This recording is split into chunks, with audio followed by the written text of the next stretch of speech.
Welcome to Home Cooking with Holly. Today I'm going to show you how to make a delicious, flavorful, umami-filled steak stir-fry.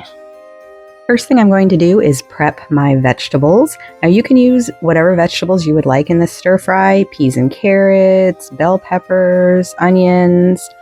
I'm going to use broccoli and onions. I have 2 heads of broccoli here, broccoli crowns, that I'm going to rinse and chop up. And I'm also using a medium yellow onion.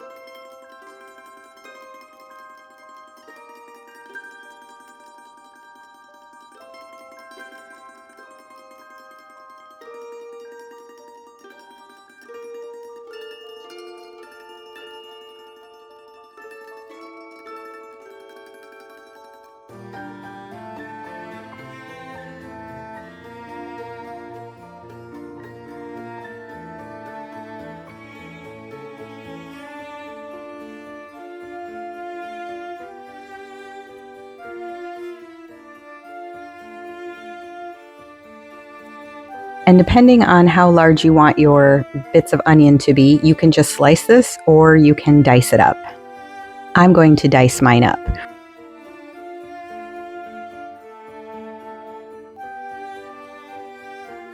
Remember to use that helpful rocking motion with your knife. It keeps your fingers safe and very efficiently chops up that onion.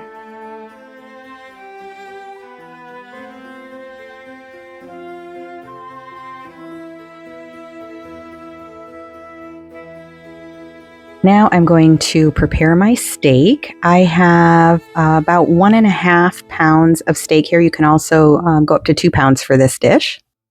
I'm using up some top blade steak that I had. Sirloin would also be very good in this, a top sirloin steak, but you could really use whatever kind of steak that you would like. You could even use a flank steak. And I'm going to slice this up and cut it into bite-sized pieces, and I'm going to remove any large chunks of fat or any gristle, that tough gristle we don't want in there as I'm doing this. But make sure you do leave some of the fat on there. Fat is flavor.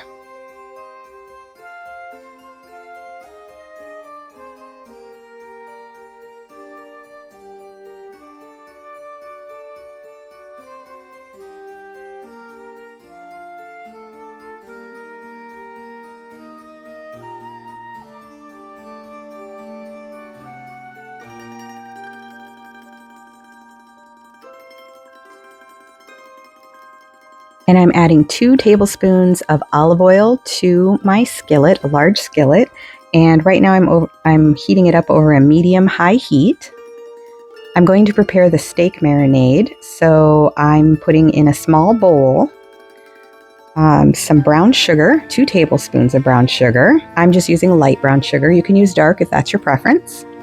And I'm adding 6 tablespoons of soy sauce.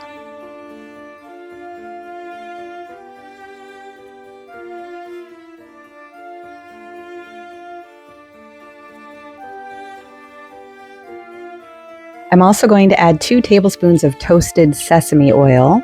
If you don't have this, you could add a little bit of olive oil to this, but the toasted sesame oil really gives it that umami kick. I'm also going to add a tablespoon of ginger paste. You could also use minced ginger or fresh ginger that you've chopped up.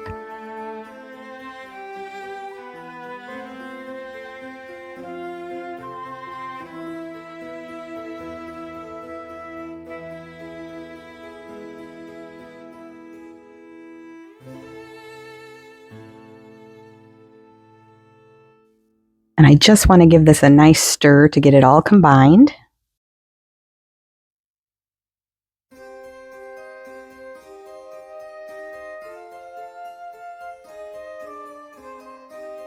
And I'm going to set my steak marinade aside. My pan is starting to heat up. That oil's sizzling a little, so I'm going to add my steak to it. And I just want to cook the steak, continuing to stir it occasionally until it's pretty much cooked through and the red is gone.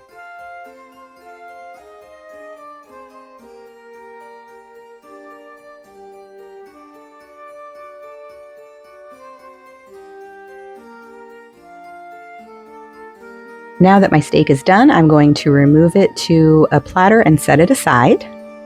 And to that pan, I'm not draining any of the oil out. I'm going to add my broccoli and my onion. Now, these vegetables will pick up a ton of flavor from the oil that the meat cooked in. I'm going to cook these for probably 5 or 6 minutes. I just want the vegetables to start to get golden brown. And of course, we want to soften that broccoli and onion up. Now, my husband prefers his broccoli to be very tender, not crisp tender. He wants it tender. So you can skip this step if you prefer your broccoli to be crisp tender, which honestly I do, but that's okay. I'm making this for him. And I'm going to add just a little bit of water, probably a 1/4 cup or so, and pop a lid on it and let the steam help to soften that broccoli. And this will only take a few minutes. Make sure that you stir it occasionally.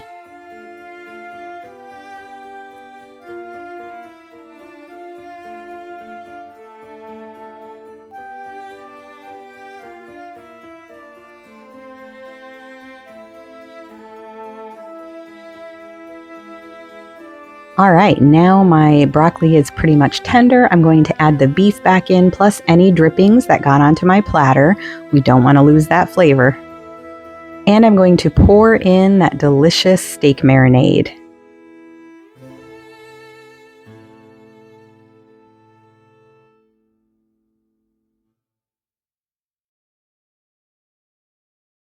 And give it a really good stir.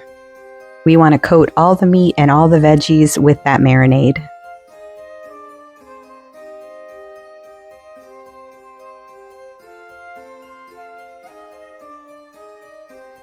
Now I'm going to pop the lid back on, and I'm going to cook this on low. So I'm turning it down a little bit, medium low to low.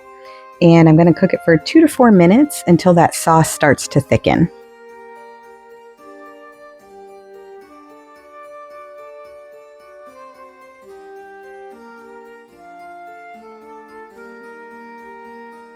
Here you can see my sauce is starting to thicken up. It smells so good. I wish you could smell it.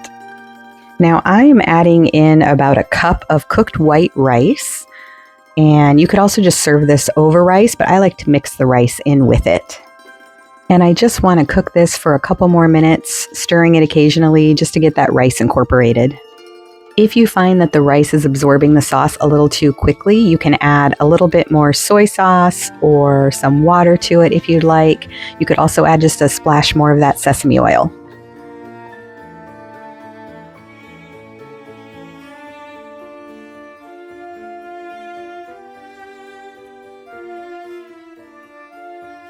And as you can see, it is done and ready to serve. I can't wait to eat this one. It smells delicious, and I know it will taste delicious as well.